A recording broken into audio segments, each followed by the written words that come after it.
Visit www.economicshomeworkhelper.com. Email info@economicshomeworkhelper.com. One true/false question for each of the following statements. Write whether it is true or false, and justify your answer. Points will be given based on your explanation. 1. John has an income of $1,000. He spends $100 on potatoes and $900 on everything else. The government is planning to assist low-income people like John. In particular, they are considering giving him either $200 in cash or giving him $200 in stamps that can only be used to buy potatoes. A. If potatoes are a normal good, then John will be strictly better off with $200 cash than with $200 in stamps.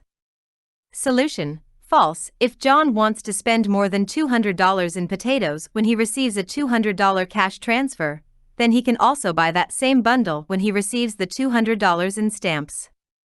Therefore, he could be indifferent between cash or stamps. B. If potatoes are an inferior good, then John will be strictly better off with $200 cash than with $200 in stamps. Solution: true. Since potatoes are an inferior good, we know that when he receives $200 in cash, he will spend less than $100 in potatoes. However, that bundle is not affordable when he receives $200 in stamps, so he will have to choose another bundle on a lower indifference curve. economicshomeworkhelper.com.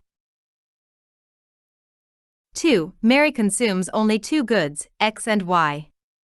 When the price of X increases, she consumes less of good Y. Claim: Y can't be a jiffin good. Solution: true. When PX increases, the substitution effect leads to more consumption of Y, so the income effect must be negative if the total effect on Y is negative. This implies that Y is a normal good, so it can't be jiffin. Recall that jiffin goods have to be inferior. 3. Consider the market for cars. All firms have the same production technology, and we know that the long-run average cost curve has a minimum at a cost of $10,000 per car. Therefore, we can never observe a market equilibrium in which the equilibrium price is below $10,000. Solution: false. We could have a short-run equilibrium with a price below $10,000 because the firms may not want to shut down even if they are making negative profits as long as they can cover their variable costs. 4. Consider a firm that produces computers. Suppose that the market price of a computer is P, both in the short run and in the long run. If in the short run this firm decides to shut down, i.e. produces Q equals 0, then it must be that in the long run it decides to exit the market. economicshomeworkhelper.com. Solution: false. It is possible that the firm shuts down in the short run, but if it were able to choose another level of capital, it could produce more efficiently and stay in the market. Too long question, consumer theory. For this question, it is okay to have non-integer answers. Rebecca likes eating bagels, B, and drinking coffee, C, for breakfast. Her preferences can be represented by the function u, c, b, equals b2c31. Graph Rebecca's indifference curve with bagels on the x-axis. Answer. economicshomeworkhelper.com. 2. Suppose that Rebecca budgets $M for breakfast every week, and the price of bagels and coffee at the cafe are PB and PC respectively. A. Write down Rebecca's optimization problem when she is deciding how many coffees and bagels to consume each week. Answer. Rebecca's problem is given by B. Solve for how many coffee and bagels Rebecca would consume as a function of PB, PC, and M. Answer. She would choose to consume C. Are coffee and bagel normal goods or inferior goods? Why? economicshomeworkhelper.com. Answer. Both are normal goods since consumption of both increases with income. 3. Now suppose that Rebecca budgets $10 for breakfast every day and only eats at Flour Bakery, where the price of a bagel is $1 and the price of a cup of coffee is $4. However, because Rebecca is part of the loyalty program at the cafe, Rebecca receives a 50% discount on coffee.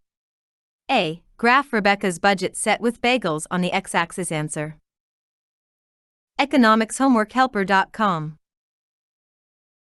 B. Find the number of bagels and cups of coffee that Rebecca chooses to buy. You can use the demand functions you found in a previous part. Answer. From before, we have plugging in M equals 10, PB equals 1 and PC equals 2, we get B equals 4 and C equals 3 4. After a while, Flour Bakery realizes it is losing money because too many people are using its loyalty program to buy coffee. Flour Bakery decides that the 50% discount only apples to the first 3 cups of coffee. A. Graph Rebecca's new budget set. Carefully label important points on the graph. Answer. economicshomeworkhelper.com. B. What quantity of coffee and bagels would Rebecca choose to consume given the new budget set? How does this answer compare with the previous result?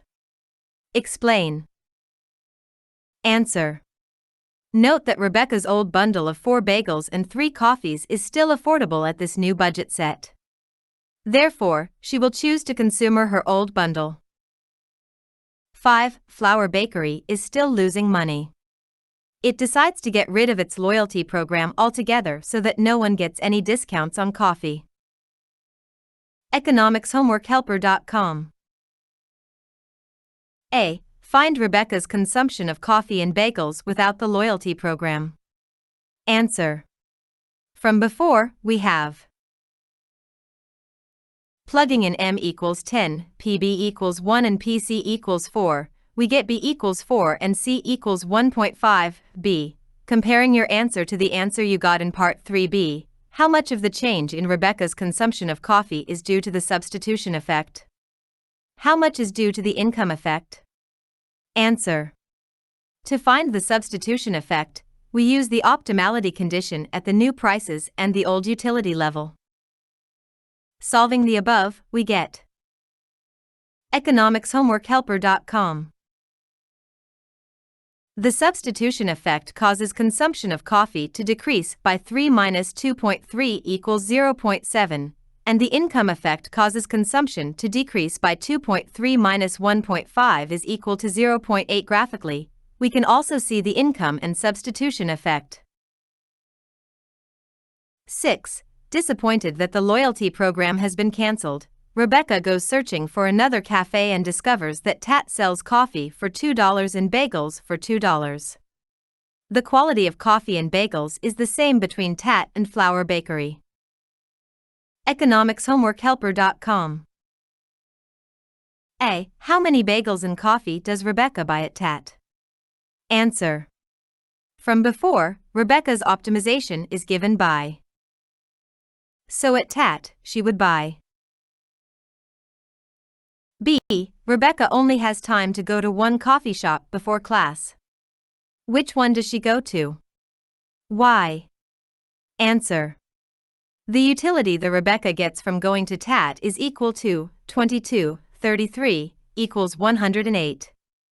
Rebecca's maximum utility from going to Flour is 1.53 equals 54.